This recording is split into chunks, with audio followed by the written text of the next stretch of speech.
नमस्कार, मैं हूँ राजन कात्यायन। हमारे इस विशेष कार्यक्रम में आपका स्वागत है। आज हम चर्चा करेंगे उत्तर प्रदेश की सियासत पर। उत्तर प्रदेश बीजेपी में इस समय घमासान मचा हुआ है। सत्ता से लेके संगठन तक, संगठन से लेके दिल्ली तक, सत्ता से लेके हाईकमान तक चूहे बिल्ली का खेल चल रहा है। और ये स्थिति काफी समय से चल रही है, लेकिन अब इसका ऐसा लगता है कि चरम आ गया है।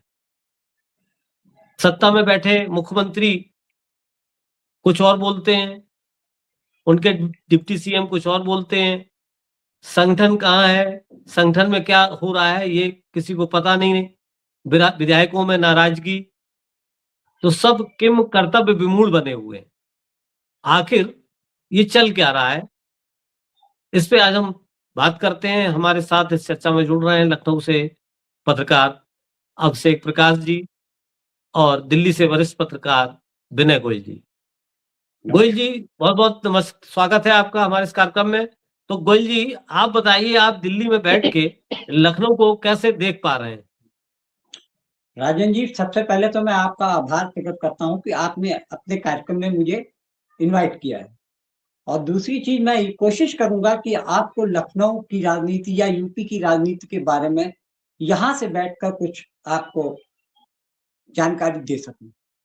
तो जैसा कि 1 साल यूपी विधानसभा चुनाव में रह गया है और बीजेपी वैसे तो 24/7 हमेशा चुनाव के मूड में रहती है, इसलिए ये कहा जा सकता है कि यूपी के लिए तो भारतीय जनता पार्टी ने कमर कस रखी है। लेकिन कमर जो कसी हुई है उसमें सरकार और दल के बीच में कुछ सामंजस्य बैठ नहीं रहा है। सरकार का जो आलम है, सरकार के अंदर जो 2 डिप्टी सीएम हैं, वो पूरब जाते हैं तो योगी सीएम पश्चिम जाते हैं। इस तरीके से सरकार के अंदर सामंजस्य की कमी दिख रही है। और जो चुनाव करीब जैसे जैसे आते जा रहे हैं, ऐसे ऐसे मामले उठते चले जा रहे हैं यूपी की राजनीति में, जिसको लेकर ये कहा जा सकता है कि आने वाले समय में भारतीय जनता पार्टी के लिए कुछ समस्याएं खड़ी हो सकती हैं।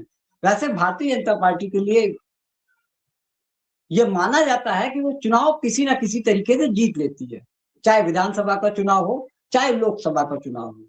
लेकिन पिछले आम चुनाव में जिस तरीके से भारतीय जनता पार्टी को भारी झटका लगा है, उससे भारतीय जनता पार्टी पूरी तरीके से सचेत और सजग दिख रही है।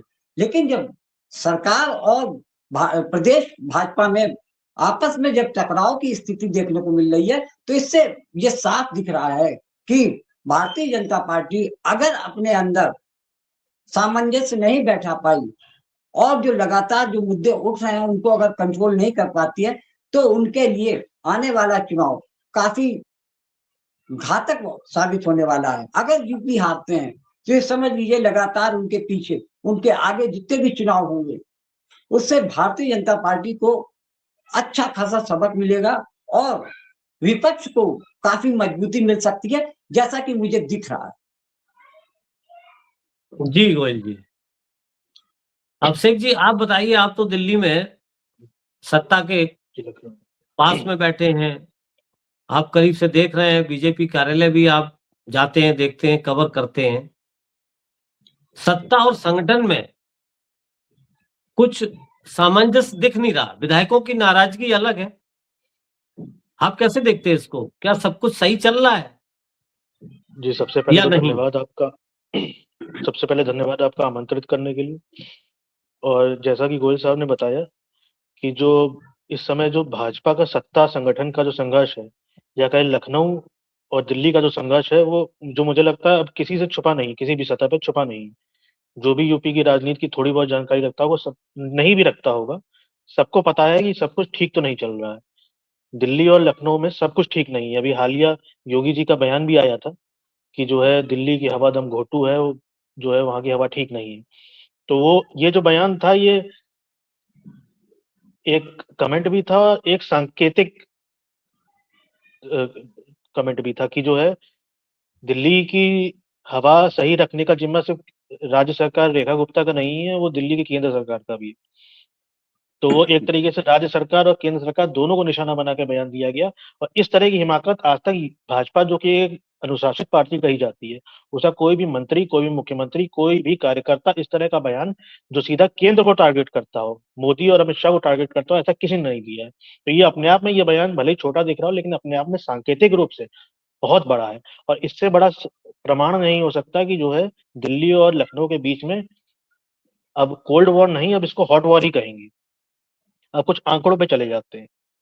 2024 का जो आम चुनाव हुआ, जैसा कि गोयल साहब ने बिल्कुल सही बताया कि उसमें जो उन्होंने हार देखी, उसके बाद ये लोग सजग व सक्रिय हो गए। लेकिन अगर उन्हीं आंकड़ों को देख ले 2024 के लोकसभा चुनाव में, तो यूपी में जो सीटें कम आई भाजपा की वो तो हुई, अगर उन्हीं सीटों को, लोकसभा के चुनाव को विधानसभा की लीड में कन्वर्ट करते हैं, तो समाजवादी पार्टी और कांग्रेस का जो गठबंधन है, यानी कि जो महागठबंधन है, उसको 200, लगभग 224 सीटें, मतलब मेजोरिटी के फिगर से पार मिल रही है, वो जीत रही है। अगर हम लोकसभा आम चुनाव को, इस चुनाव का लिटमस टेस्ट अगर कंसीडर करते हैं, तो वो महागठबंधन तो जीत रहा है 224 सीटों के साथ, अगर वही परिणाम आते यहाँ पे तो। यहाँ अभी ये भाजपा अगर कुछ अपना ठीक कर ले जाएगी, जो कि दिख नहीं रहा है, तो भले ही बेहतर कर सकती है, क्योंकि उसके जी बाद जो चीजें हैं वो बिगड़ी हैं, कुछ बनी नहीं है। आप देखिए ना, उसके बाद ठाकुरवाद के जो आरोप लगे मौजूदा राज्य सरकार पे, उसके बाद जातिवाद के जो लगे, अगड़ा बनाम पिछड़ा हुआ, उसके बाद समाजवादी पार्टी ने पीडीए का नारा दिया, तो ये चुनाव के बाद, और ये कहा कि जो है पिछड़ा दलित अल्पसंख्यक एक है। उसके बाद जो ये घटना हुई थी लखीमपुर खीरी की, जिसमें कुर्मी विधायक को जो है एक सजातीय कार्यकर्ता ने, भाजपा कार्यकर्ता ने थप्पड़ मार दिया, तो कई दिन तक जो सदर सीट का सिटिंग विधायक है उसकी एफआईआर दर्ज नहीं हुई। जो रूलिंग नहीं पार्टी हुई। का सदर सीट का जो सिटिंग जी विधायक है, उसी शहर का, अपने शहर में जी जी उसकी एफआईआर दर्ज नहीं हुई, जो कि रूलिंग जी पार्टी जी का है। जी जी बिल्कुल तो ये सही जो बात आप कह रहे हैं कि और, वो तो एक लखीमपुर का केस था जो सामने आया था। उत्तर प्रदेश जी में यत्र तत्र ये सामने आते रहते हैं, विधायकों का रोष प्रकट होता है, जो कि अभी बुंदेलखंड में हुआ, जो मंत्री को घेरा गया और वो जी एकदम ललकारता हुआ आया। पश्चिमी उत्तर प्रदेश में भी हुआ और विधायकों का ये दर्द छलकता है। और दिल्ली की हवा ठीक नहीं है गोयल जी, दिल्ली की हवा ठीक नहीं है। ये हवा तो वो सब जान रहे हैं कि दिल्ली में क्या है, लेकिन दिल्ली की हवा जो ठीक नहीं है वो ये है कि यहाँ पे मुख्यमंत्री जी कुछ और बोलते हैं। और जो प्रकरण सबसे बड़ा, जब सबसे लेटेस्ट जो सामने आया वो शंकराचार्य जी का, जो शंकराचार्य जी के साथ जो घटना हुई और वो धरने पे बैठ गए और जो उनमें रोष व्याप्त हुआ, और उसमें उनके जो दोनों डिप्टी सीएम जो पहले केशव मौर्य बोलते हैं, वो समर्थन करते हैं। और अब तो बेटा जब ठाकुर ब्राह्मण ये जब चला, तो इसको रिपेयर करने के लिए संगठन ने उतारा या दिल्ली से उतारा या बीजेपी चाह रही है कि कोशिश कर रही किसी तरह से रिपेयर हो, कि जो जैसे अभी इन्होंने कहा अभिषेक प्रकाश जी ने कि जातिवाद का जो खांचों में बांटने की कोशिश हुई, उससे बड़ा डेंट हुआ बीजेपी को। ब्राह्मणवाद, ठाकुरवाद, बैकवर्डवाद, ये सब, ये तो ये जो अभी लेटेस्ट सबसे जो सामने उदाहरण आया है वो है ब्रजेश पाठक का बोलना। वो एक ब्राह्मण नेता है और यहाँ का सो कॉल्ड बीजेपी के ब्राह्मण फेस भी हैं, और उन्होंने अभी कल ही बोला कि शंकराचार्य के साथ गलत हुआ। यानी कि ये तो सीधे से खिलाफत बोल रहे हैं, विपक्ष अब हमलावर हो गया। शिवपाल ने तुरंत कहा कि अगर जब इतना ही बुरा लग रहा है तो इस्तीफा क्यों नहीं दे देते। तो ये तो जो बयान आता है दिल्ली से, जो बयान आता है दिल्ली के सह पे बयान आता है या कहां से आता है, वो तो सरकार को उल्टा चला जाता है, विपक्ष का लाभ होता है उससे। आप इसको कैसे देखेंगे गोयल जी? देखिए राजन जी, जो हालात दिख रहे हैं केंद्र और यूपी गवर्नमेंट के बीच में तालमेल की कमी की वजह से आ रहे हैं। आपने देखा कि शंकराचार्य वाले मामले में केशव प्रसाद ने कुछ और बयान दिया, योगी उनको राक्षस कालनेमी बता रहे हैं, और शंकराचार्य उनको औरंगजेब और बाबर की औलाद बता रहे हैं। जिस तरीके से कंट्रोवर्सी चल रही है उससे साफ पता चल रहा है कि केंद्र और प्रदेश सरकार के बीच में सब कुछ ठीक नहीं है। आपको ये याद होगा कि जब विधानसभा चुनाव 2022 के आए, तब उसमें रिजल्ट में देखा गया कि जिस तरीके से खींचतान मची आपस में जिस तरीके से योगी को केंद्र में जो बैठे हुए मोदी और शाह कतई नहीं चाहते थे कि योगी को फिर से बनाया जाए, लेकिन वो 5 साल तक सरकार चला के उन्होंने ये साबित कर दिया कि उन्होंने दूसरी बार लगातार चुनाव जीतकर इस एक रिकॉर्ड बना दिया। आज तक का यूपी में कोई भी ऐसा रिकॉर्ड नहीं है कि लगातार कोई पार्टी 2 बार चुनाव जीते। ये रिकॉर्ड योगी के खाते में चला गया। इस वजह से उत्तर प्रदेश की राजनीति में ये मान लीजिए कि योगी का कुछ ना कुछ तो प्रभाव है, लेकिन एक बात ये भी सच है कि योगी को ना तो शासन करना आता है, ना पार्टी में कार्यकर्ताओं के साथ कैसे बैठा जाए उसका उनको कोई अनुभव है। बस वो हेकड़ी और ऐश के कारण उनको ये लग रहा है कि जिस तरीके से वो गाय बैल को हाँकते हैं, उसी तरीके से वो अपने नेताओं और मंत्रियों के साथ भी ऐसा ही करते हैं। और इसका सबसे बड़ा सबूत है कि ब्रजेश पाठक और केशव प्रसाद मौर्य इनके बीच में आपसी में तलवारें खींची रहती हैं। अगर ये मेरे को तो ये दिख रहा है कि जिस तरीके से ये खींचतान आपस में मची हुई है, उसमें योगी को या तो चुनाव के ठीक पहले हटाएंगे, या अगर चुनाव जीत भी गए किसी तरीके से, तो योगी आने वाले भविष्य में मुख्यमंत्री तो बनने से रहे। और दूसरी चीज, अगर महागठबंधन अच्छा करता है तो फिर ये समझ लीजिए कि ये आखिरी पाली खेल रही है बीजेपी यूपी में। बाकी तो आप जानते ही हैं, देश की सभी सुप्रीम और प्रीमियम एजेंसी इनके पास है, साथ में इलेक्शन कमीशन भी है, तो ये हारता हुआ चुनाव भी जीत सकते हैं, जैसा कि हरियाणा और महाराष्ट्र में आप देख चुके हैं। जी गोयल जी का मानना है कि अब 2 बार तो मुख्यमंत्री रह लिए, लेकिन आने वाले चुनाव में 27 में क्या होगा ये स्पष्ट दिख रहा है कि खींचतान बहुत अब सतह पे और सामने आ गई है और कोई झुकने को तैयार नहीं है। ये तो दिल्ली में भी दिख रहा है और लखनऊ में भी दिख रहा है। अभिषेक जी, आप जाते रहते हैं, आप बीजेपी कार्यालय भी जाते हैं, आप विधान भवन भी जाते हैं, आप वहाँ की चौपाल में, वहाँ की राजनीति में, लखनऊ में क्या चल रहा है उस पर भी नजर रखते हैं। आपको क्या लगता है कि जो वर्तमान मुख्यमंत्री हैं, विधायकों का असंतोष तो सामने आ गया है, जनता में उनका क्या रुख है, क्या सोचना है?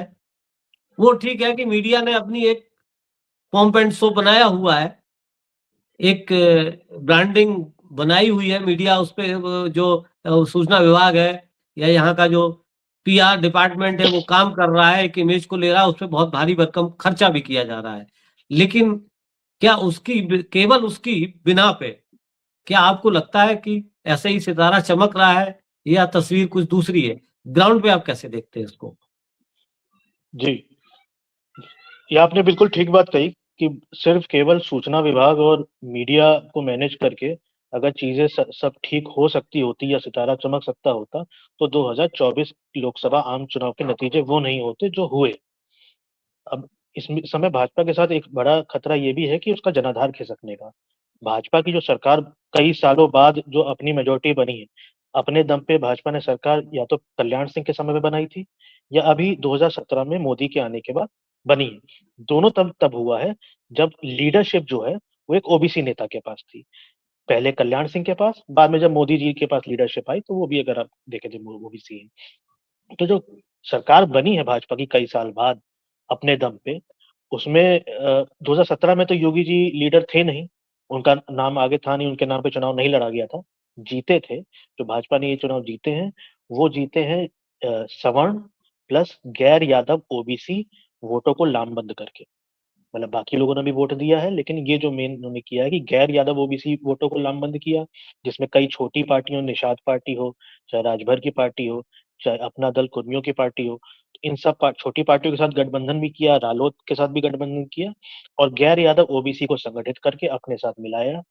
एक लीडरशिप भी ओबीसी नेता की मिली और साथ में सवर्णों का वोट जो है वो इकट्ठा हो गया, जो ब्राह्मण, क्षत्रिय, वैश्य बनिया। तो ये अभी खतरा सबसे बड़ा ये है कि जो अभी जो मौजूदा सरकार पे एक तो जो जातिवाद का आरोप लग रहा है, उसमें ठाकुरवाद बनाम पिछड़ा हो गया, जिसमें एक लखीमपुर खीरी का भी हमने उदाहरण दिया था कि जिसमें कुर्मी बनाम ठाकुर उस समय चल रहा था, हो गया था।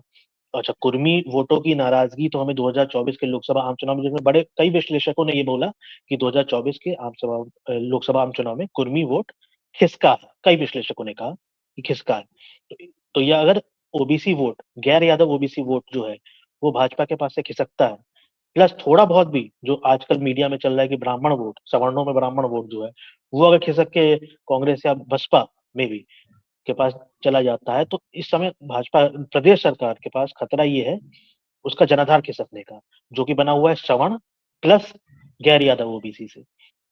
तो ये समस्या है, ये ग्राउंड पे है। बाकी मीडिया में जो दिखा रहे हैं, जो इश्तिहार और विज्ञापन में दिखा रहे हैं, वो तो चलिए अपनी जगह, वो तो हर सरकार, हर राज्य सरकार करती है, हर मुख्यमंत्री करता है, हर प्रधानमंत्री करता है।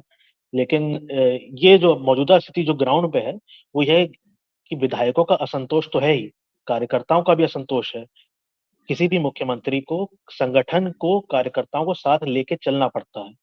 ये मुझे लगता है कुछ एक एक्सेप्शन है कि जो है ऐसा हो रहा है यहाँ यूपी में कि सरकार जो है वो संगठन को साथ लेकर नहीं चल रही।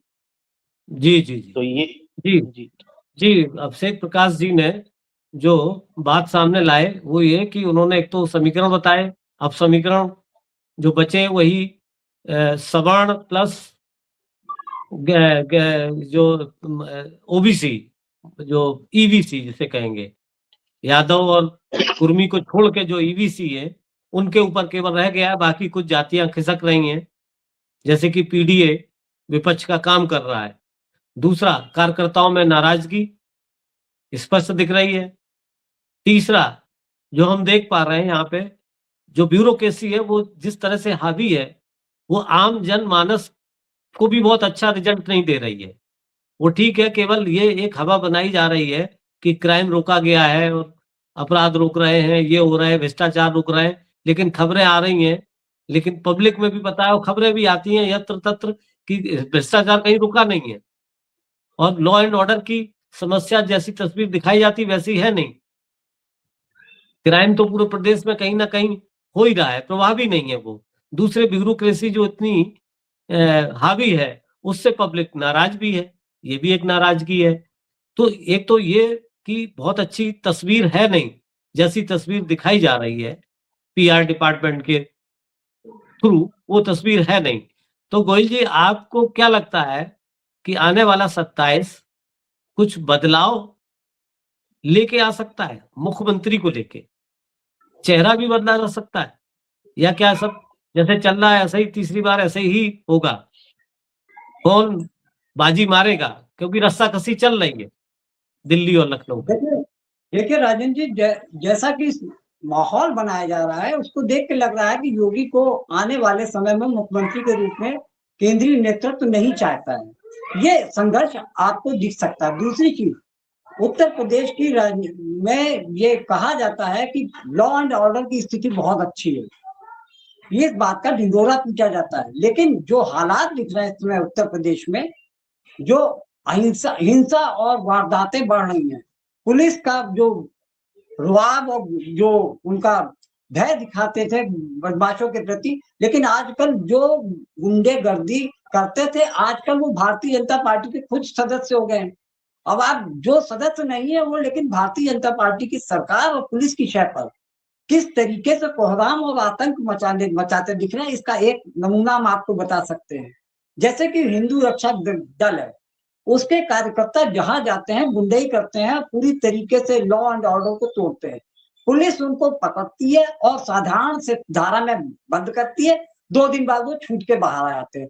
अब जनता ये समझने लगी है कि जो गुंडागर्दी फैलाई जा रही है वो सरकार और पुलिस की शय पर है, तो इसका असर आम जनता पर पड़ता है और मौका पाने पर वो बदलाव भी कर सकते हैं। दूसरी चीज आपको मैं बता रहा हूं कि भारतीय जनता पार्टी के टोटलिटी में देखा जाए तो ग्राफ गिरता जा रहा है। भले वो मेन मीडिया नहीं दिखाता, वो सिर्फ अपने एजेंडा चलाकर विपक्ष को गिराने की कोशिश करता है।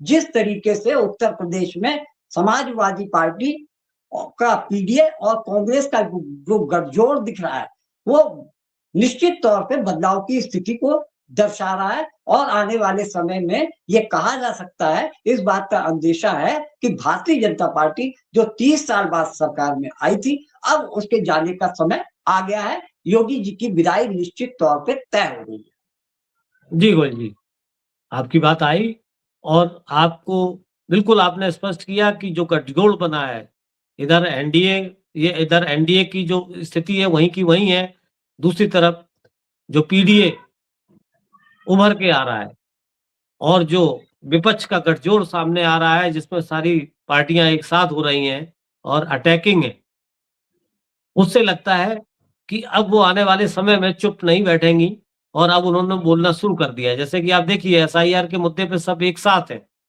बिल्कुल बोल भी रहे हैं, काम भी कर रहे हैं। तो जहां तक मैं देख पा रहा हूं कि यूपी में जो दूसरी विपक्षी पार्टियां हैं, जो प्रमुख विपक्ष है, वो शांत नहीं बैठा है, वो एसआईआर पे लगातार काम कर रहा है। और जैसा कि अभिषेक प्रकाश जी ने बताया कि ग्राउंड में जो कार्यकर्ता की नाराजगी है, वो भी कहीं न कहीं उसका भी असर दिखेगा। और ये सारी चीज़ें आला हाईकमान में बीजेपी भी महसूस कर रही होगी, क्योंकि उनके पास तो सब रिपोर्ट जाती रहती है और वो अपना आकलन भी करते रहते हैं। दूसरा रस्साकसी जारी ही है, बदलाव की बयार भी भयंकर तरीके से चल रही है, जिसके परिणाम भी सामने आ ही रहे हैं, सत्ता में भी दिखते हैं। संगठन तो अभी संगठित हो ही नहीं पा रहा है, उनको तो जो निर्देश जितना मिल रहा है उतना काम कर पा रहे हैं, उत्साह नहीं है। ये तो स्थिति है, अब देखते हैं क्या होता है। आप लोग इस चर्चा में आए, आपने भाग लिया, बहुत-बहुत धन्यवाद। हम लोग फिर मिलेंगे किसी नए मुद्दे पर, तब तक के लिए नमस्कार। नमस्कार।